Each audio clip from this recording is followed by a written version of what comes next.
Hello সবাইকে। আজকে আমি ঘুরতে যাচ্ছি একটি নতুন জায়গায়, যেটা আমি আজ তোমাদের সাথে শেয়ার করে নেব। সো শুরু করা যাক। Series West Bengal, chapter 1 Kolkata, topic Jorasanko Thakurbari. তো আমি বাসে উঠে পড়েছি হাওড়া ময়দান যাব বলে। হাওড়া ময়দান থেকে মেট্রো ধরে আমি যাবো স্প্ল্যানেটে। তো আমি যবে থেকে আমাদের ময়দান মেট্রোটা শুরু হয়েছে, আমি তারপর থেকে আর কোনো দিনের জন্য স্প্ল্যানেট বা শিয়ালদা আমি কোনো দিনও বাসে যাইনি। বেশি টাকা দিয়ে আমি সবসময় মেট্রোতেই গেছি। যেখানে আমি 15 টাকা দিয়ে ধর্মতলা আর 25 টাকা দিয়ে শিয়ালদা পৌঁছে যাওয়ার কথা, সেখানে আমি 40 টাকা দিয়ে শিয়ালদা এবং 30 টাকা দিয়ে ধর্মতলা পৌঁছেছি। আমার প্ল্যান ছিল আমি বাড়ি থেকে বেরোবো বেলা 11টা, আর আমি 12টার মধ্যে জোড়াসাঁকো ঠাকুরবাড়ি পৌঁছে যাব। কিন্তু আমি এতটাই তাড়াতাড়ি বেরিয়েছি যে আমি হাওড়া ময়দান মেট্রোতেই পৌঁছেছি 1:45 আর 1:48 ছিল আমার ট্রেন। ট্রেন থেকে আমি নেমে পড়েছি প্রথমে গ্রিন লাইন মেট্রো, তারপরে ব্লু লাইন মেট্রো, মানে হাওড়া ময়দান থেকে স্প্ল্যানেট, তারপরে স্প্ল্যানেট থেকে Girish park metro station. Girish park metro স্টেশনের 1 নম্বর গেট দিয়ে বেরিয়ে একটুখানি হেঁটে গেলেই সামনে দেখতে পাবে লেট অজিত কুমার পাঁজার একটি স্ট্যাচু আছে। ওই মূর্তির পাশের রাস্তাটা দিয়ে আমরা চলে যাব।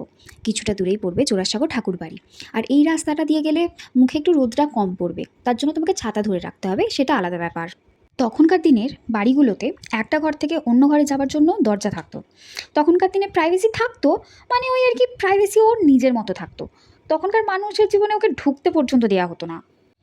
তো রাস্তা দিয়ে চলতে চলতে দেখতে পেলাম মা শীতলার পুজো হচ্ছে।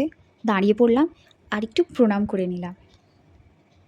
হ্যাঁ, তো যেটা বলছিলাম, তখনকার ঘরে অনেক জানলা দরজা ছিল। পয়সা ছিল তাই বানিয়েছিল। এখন পয়সা একটু কম, তাই দেওয়াল দিয়েই ম্যানেজ করার চেষ্টা চলে। তো যাদের ছিল পয়সা তারা বানিয়েছিল, যাদের কম তারা কম জানলা দরজা বানাবে। আমরা প্রায় চলেই এসেছি জোড়াসাঁকো ঠাকুরবাড়ির কাছে। তো তার আগে তোমাদের একটা জিনিস দেখাই। দেখো, এখানে কি সুন্দর সুন্দর পাথরের মূর্তি তৈরি হয়। ঠিক জুডিওর উল্টো দিকটাতেই, মানে এখানে দুটি দোকান আছে, মানে সেখানে খুব সুন্দর সুন্দর অনেক ধরনের পাথরের মূর্তি তৈরি হয়। আমরা চলে এসেছি জোড়াসাঁকো ঠাকুরবাড়ি। এবার আমরা ভিতরে ঢুকবো। তো আমি যেহেতু 9ই মে এসেছি, তো এখানে আজকের দিনে রাস্তার আশেপাশে, মানে ঠাকুরবাড়ির ভিতরের যে ছোটোখাটো দোকান বসে, যারা এরকম জুয়েলারি জাতীয় জিনিস নিয়ে বসে, চুড়ি, হার, কানের, এমনকি রবীন্দ্রনাথ ঠাকুরের কিছু ফটো ফ্রেম এরা নিয়ে বসে। এটা প্রত্যেক বছরই 9ই মে বসে। আমি আগের বারেও এসেছিলাম, আগের বছর, তখনও দেখেছিলাম। তো আজকের দিনে 9ই মে জোড়াসাঁকো ঠাকুরবাড়িতে এলে কোনো টিকিট লাগে না। 9ই মে ছাড়া এখানে অ্যাডাল্টস এবং যারা স্টুডেন্ট নয় তাদের জন্য 50 টাকা করে লাগে, আর যারা স্টুডেন্ট তাদের জন্য 20 টাকা করে টিকিট মূল্য।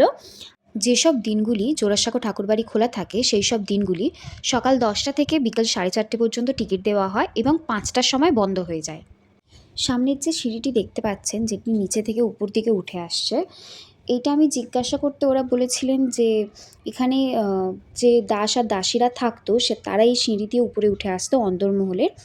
এই যে নিচের ঘরগুলো দেখছেন, এখানে আগে যে দাস দাসীরা থাকতো তারা থাকতো, এটা মানে সার্ভেন্ট কোয়ার্টার ছিল। আর এই ওপরটা, ওই দিকের যে একটা রুম দেখা যাচ্ছে সিঁড়ির পাশের রুমটা, ওটা আজকে বন্ধ থাকে 9th মে। যেই দরজাটি বন্ধ আছে ওই দিকটা করে রান্নাঘর ছিল। যেহেতু 9th মের দিনকে অনেক ঘরই বন্ধ রাখে, তো এই ঘরটাও বন্ধ রেখেছিল। এর ভিতরে আরেকটি দরজা ছিল। আর এই যে রুমটা দেখছেন, এখানে ঠাকুরবাড়ির যে সকল সদস্য ছিল ওনারা এখানে খেতে বসতেন। নিচের দিকটা করে টেবিলটা দেখতে পাচ্ছেন। এর পাশের ঘরটি, অর্থাৎ এই ঘরটি কবিগুরুর শয়নকক্ষ ছিল। আর এই যে ঘরটি দেখছেন, এই ঘরে কবিগুরু শেষ নিঃশ্বাস ত্যাগ করেন। এটি হলো বিচিত্রা ভবন। আর এই ভবনেরই কোণের একটি দিকে একটি ঘর আছে, যেটি ছিল মৃণালিনী দেবীর নিজের ঘর। এই যে জায়গাটি দেখতে পাচ্ছেন, এটি কবিগুরুর আঁতুর ঘর। তখনকার এটি ঠাকুরবাড়ির আঁতুর ঘর ছিল। তোমরা নিজেরা এসে দেখে নাও কীরকম দেখতে জোড়াসাঁকো ঠাকুরবাড়ি ভিতর থেকে। এবার বাড়ি যাওয়ার পালা। এই ফুচকা কাকু দারুণ ফুচকা বানায়, জলটা তো অতি সুন্দর। তো আমি যখনই আসি তখনই খাই। যাই হোক, এবার টাটা, তোমরা এসে দেখে নাও। আর ঠাকুরবাড়ির দেওয়ালে একটি রং করা ছিল, তো সেই রংটা আমার খুব পছন্দ হয়েছিল, তাই তার কালারটা জুডিওতে এসে নিয়েছি। এবার বাড়ি যাব। মেট্রোর জন্য অপেক্ষা করছি, সারাদিনে বিধ্বস্ত চেহারা। এবার ভাবছো খোঁপাটা কী করে করলাম, ওই যে জুডিওতে কিনতে গেছিলাম তখনই ট্রায়াল রুমে গিয়ে চেঞ্জ করে আসি বিনুনি থেকে খোঁপা। দেখা হচ্ছে পরের দিন। Series West Bengal chapter 2।